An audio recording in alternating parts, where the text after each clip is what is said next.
Hello नमस्ते प्रणाम दोस्तों, मैं मंजू गिरी अपने चैनल पर आप सभी का बहुत बहुत स्वागत करती हूँ। तो फ्रेंड, मैं आप सभी के बीच एक बहुत दर्द भरा कजरी गीत लेकर आई हूँ।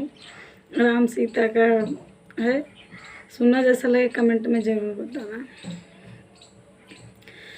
जही दीना सीता का निकला परनवा, वही रे दीनाना रामा भय बाए रगिया, वही रे दीनाना रामा भय बाए रगिया, वही रे दीनाना। जही दीना सीता का निकला परनमा, वही रे दीनाना रामा भले बाए रगिया, वही रे दीनाना रामा भले बाए रगिया, वही रे दीनाना। शोभवा बैठी उनकर बाबा समझावे, सोना हो बेटा न, सोना हो बेटा न, करबै दूसरा बियाहवा, सोना हो बेटा न। केतनौ के करब्या बाबा दूसरा बियाहवा, की नाही भूलैन हमारी सीता रानियावा, के नाही भूलैन।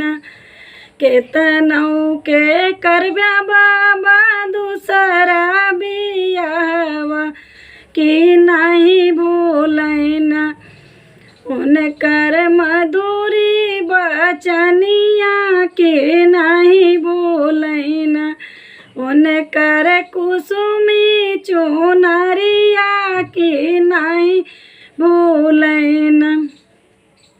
मचिया बैठी उनकर माया समझावे, सोना हो बेटा न, करबै दूसरा बियाहवा, सोना हो बेटा न, करबै दूसरा बियाहवा, सोना हो बेटा न। केतनौ के करबू माया दूसरा बियाहवा, की नहीं भूलैन हमारी सीता रानियावा, की नहीं भूलैन।